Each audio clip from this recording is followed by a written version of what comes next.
All right, let's dive in. We're going to go back in time, way back, 2,500 years ago, to a moment that literally changed the course of politics forever. It's the story of when the Roman people decided, once and for all, that they would never, ever be ruled by a king again. And this wasn't just some palace coup. It was a total revolution built on one single, incredibly powerful idea. So think about it. How do you actually do that? How do you tear down a system of absolute power that's been around for generations? What's the playbook? Armies? Assassinations? Well, the Romans had a different weapon in mind, one that would prove to be far more powerful and long-lasting. Turns out, you do it with an idea.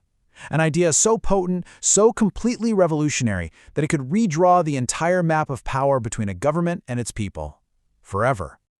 You know, the Roman historian Livy just nailed it when he was writing about this. He said this new world would be defined by one core principle: the power of laws, more potent than that of men.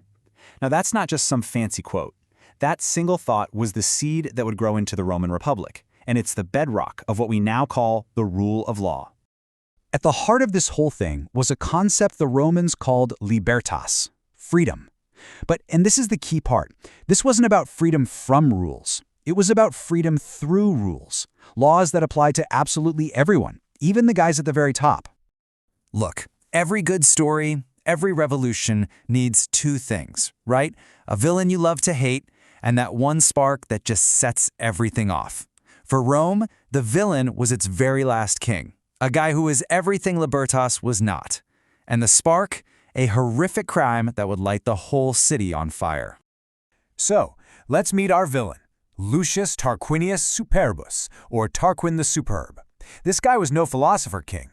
He was a flat-out tyrant who had seized the throne illegally. His entire reign was the perfect example of the power of men, unpredictable, violent, and with zero respect for any law. He was the problem that the Republic was built to solve. And here it is.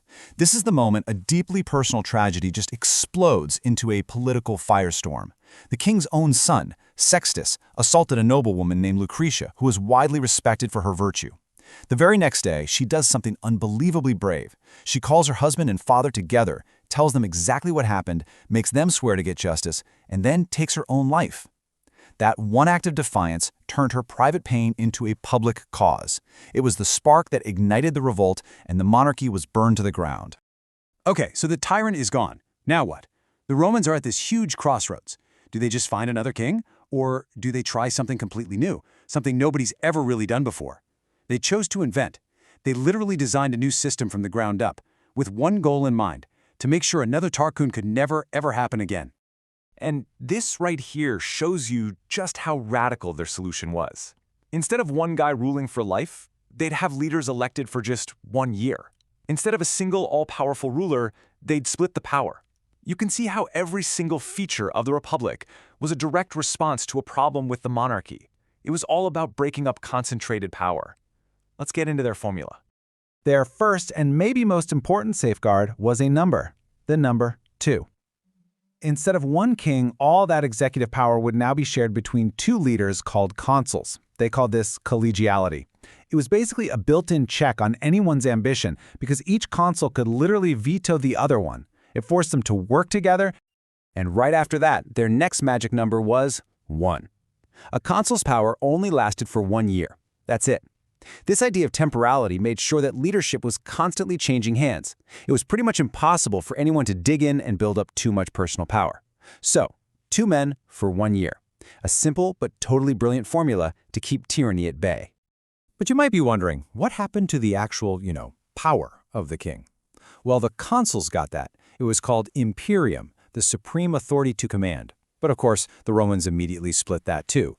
There was imperium domi, which was civil power inside the city, and imperia militia, military command, outside the city. Another brilliant safeguard to keep the army from interfering in civilian politics. Okay, so you've got all these new rules, but how do you make them stick? How do you make sure everyone, from the top down, gets it? Well, you don't just put it in a rule book. You make the limits on power visible. You turn it into a public spectacle that people saw every single day on the streets of Rome. And this is just genius. Check this out. A consul was always followed by 12 bodyguards called lictors. Each one carried something called the fasces, this bundle of rods that stood for the power to enforce the law. But here's the clever part. When the consul was outside the city leading the army, an axe was stuck in the middle of the bundle. This showed he had the power of life and death in war. But the moment he stepped back inside the city walls, poof, the axe was gone. It was this constant, visual reminder that inside Rome his power was limited. Only the people themselves had the final say over the life of a citizen. So this whole obsession with lawful, limited power, it created this incredible foundation. But the Romans, they weren't naive. They were realists. They knew that sometimes, in a real crisis, you need one person to make the tough calls. And they even built a break glass in case of emergency button right into their constitution for it. And this is a really important point. We hear the word dictator and we think tyrant, right? But for the Romans, these were polar opposites. A tyrant was their worst nightmare, someone who grabs power illegally for their own selfish reasons. A Roman dictator, though, was a legitimate constitutional office.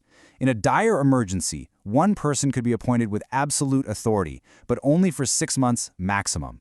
It was power that was given, not taken, and it always had an expiration date. And that really brings us full circle. The Roman Republic was born from this epic struggle, the will of one person versus the power of the law for everyone. So you have to ask yourself, 2,500 years on, is that fight, that struggle between the power of individuals and the power of laws, is it really over? Or is it a battle that every single generation in every society has to fight all over again?